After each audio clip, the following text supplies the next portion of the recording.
ပြောင်းလဲမှုတွေဖြစ်ပေါ်လာစေမယ်လျှို့ဝှက်ချက်သိချင်လားသိချင်တယ်ဆိုလို့ရှိရင်ဒီဗီဒီယိုဖိုင်ကိုအဆုံးထိကြည့်ပေးပါလို့အကြံပေးပြစေရှင်ဟုတ်ပါတယ်နံပါတ်1အချက်မကောင်းတဲ့အလေအကျင့်ကျမတို့ဘဝမှာလူတိုင်းကပြောင်းလဲမှုကိုဖြစ်ချင်တယ်ဒါပေမဲ့မကောင်းတဲ့အကျင့်ဆိုတွေကကျမတို့ရဲ့နယ်ပယ်ထဲမှာအမြဲတမ်းတွန့်တွဲနေတာဖြစ်တဲ့ရှင်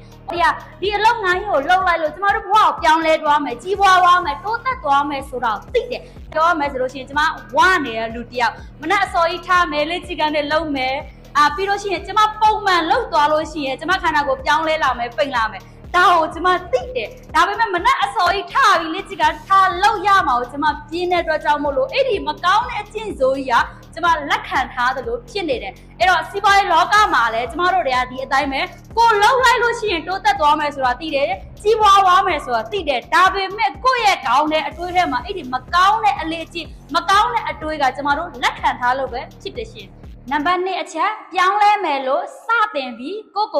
တတိဝင်လာတဲ့အချိန်ဟုတ်ပါတယ်လူတော်တော်များများကဆိုလို့ရှိရင်ကိုယ့်ရဲ့အချိန်ကိုယ့်ရဲ့အရွယ်ရှိတော့မှအပျော်ပါးကိုလိုက်စားနေတတ်ကြတယ်ဥပမာတငယ်ချင်းပေါင်းသင်းနေပျော်မယ်စားမယ်သွားမယ်လာမယ်ကိုယ့်ရဲ့အနာဂတ်ကိုယ့်ရဲ့အိမ်မက်ကိုယ့်ရဲ့ရည်ရွယ်ချက်တွေ့အကောင့်ထဲပေါ်ဖို့ကိုယ့်ဘဝတက်လန်းအတွက်မလဲဆိုတာကိုမေ့နေတတ်ကြတာဖြစ်ပါတယ်ရှင်ဆိုတော့ဟုတ်ပြီရှင်ဘယ်အချိန်မှာတတိယတက်ကြလဲဆိုလို့ရှိရင်ရေးကြီးအစင်မပြေဘူးမိဘအကျမ်းမာရေးမကောင်းလို့ဆေးရုံတင်ထားရလို့သားသမီးစီမငွေကြေးတောင်းပြီးဆိုလို့ရှိရင်ကျမတို့ဒုက္ခအကြီးကျယ်ရောက်နေတဲ့အချိန်ဆိုလို့ရှိရင်ကျမတို့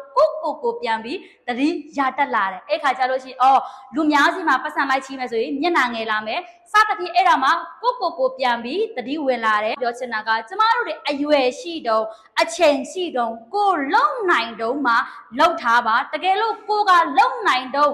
မလှုပ်ထားဘူးဆိုလို့ရှိရင်ကျမတို့ခုနကပြောသလိုမျိုးဒုက္ခရောက်သွားတဲ့အချိန်ကြမှာထားလုံမယ်ဆိုလို့ရှိရင်ကျမတို့ကအချိန်တွေအများကြီးနောက်ကျသွားမှာဖြစ်တယ်ဒီရိုဘီမောစီဖွားရေးကိုကျမစတင်တွေ့လိုက်တဲ့အချိန်မှာအယမ်းကိုစောပြီးကျမမကောင်းတဲ့အတွေးတွေဝင်ခဲ့တယ်ဒါပေမဲ့အဲ့ဒီမကောင်းတဲ့အတွေးကိုဖယ်ပြီးတော့ကောင်းတဲ့အတွေးတွေနဲ့ကျမဘဝကိုငါအရွယ်ရှိတော့စ조사ရမယ်အချိန်ရှိတော့စ조사ရမယ်ကိုယ့်ရဲ့အနာဂတ်ကိုပုံဖော်ရမယ်ဆိုပြီးတော့ကောင်းတဲ့အတွေးတွေနဲ့ကျမစတင်ပြီးရဲကြီးလှုပ်ခဲ့တဲ့အတွက်ကြောင့်မို့လို့ဒီနေ့ကောင်းတဲ့ရလဒ်တွေကိုကျမကိုယ်တိုင်ခံစားရတာကိုလုံနိုင်တော့မှကိုယ့်ရဲ့အိမ်မက်ကိုယ့်ရဲ့ရည်ရွယ်ချက်ကိုအကောင့်ထဲပေါ်ပြီးတော့ကိုယ့်ရဲ့မိဘကိုလည်းကောင်းမွန်ထောက်ပံ့နိုင်တဲ့လူငယ်စံပြတူဖြစ်နိုင်အောင်လို့စ조사ပါလို့ကျမအနေနဲ့အကြံပေးပြစီရှင်ဟုတ်ကဲ့ကျေးဇူးတင်ပါတယ်ရှင်ကျမနာမည်ရမင်းအောင်ပါ